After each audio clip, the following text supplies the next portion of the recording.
In the midst of our everyday lives, there's nothing that brings greater joy or deeper heartache. Nothing raises more questions with seemingly fewer answers than relationships.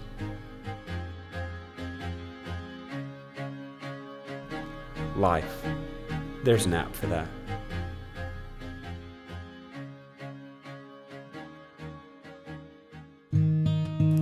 I'm Shanda Cossett. I'm 40 years old. I've never been married.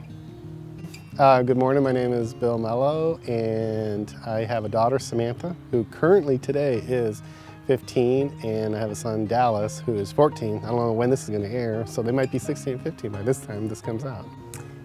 Finding peace and being a single, unmarried Christian, I think you just have to find peace, everybody within themselves, whether you're single or married. And for me, I do find peace in that Jesus Christ is my Savior and His grace covers me every day because I fail every day.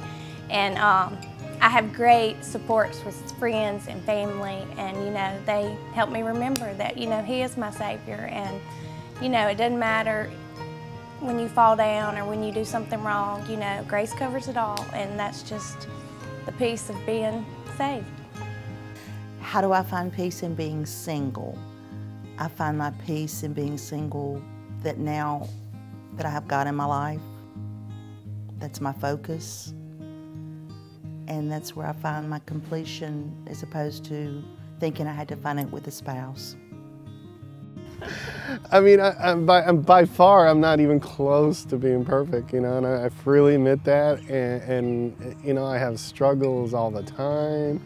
Fortunately, I have a pretty solid girlfriend. We've been together for a little bit. I've got the orchard, God. I always try to keep Him as a priority. When work's a challenge, that prayer is I just surrender everything to Him. And I feel like that's for everybody. You find joy in everyday life. I mean, we weren't promised happiness, we were promised joy. And so you have to find joy within yourself. As a single person, being divorced several years now, I realize that in my walk with God, I find my completion in Him as opposed to finding it, I thought I had to find it in my spouse.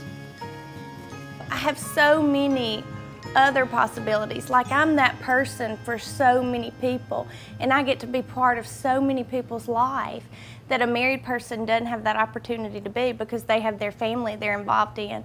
And because I'm not committed to that I'm only committed to my church and Jesus Christ, that I have that ability to be part of births and deaths and, to be there for people, of my friends and my family. I'm able to get up in the middle of the night and go to the hospital and meet somebody if they need to. And so I feel like I'm a big part of a lot of people's families. I enjoy my time that I spend in church and in all the church activities that we have. I don't have to divide my time. It's all spent with Him. You're able to be part of people's life and minister more to people because you don't have that obligation to a spouse. You're not committed to another person in this lifetime, And so you do have the opportunities to be that person for people when they need it the most, whether it's a divorce or the death of a parent, a child, a spouse. You're able to be that person for them.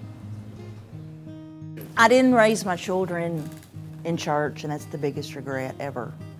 And there's a sweetness that I see at Northside with all the children and their families, and it's something that I wish I could give my kids, but I didn't. And I would encourage that to all single parents to get in church and stay in church for your children and yourselves. It's hard to do every day, but you just have to remember, there's days I want to stay under the covers and say, I don't want to do it today. But you get up every day and find joy in this life and know that you're living for eternity.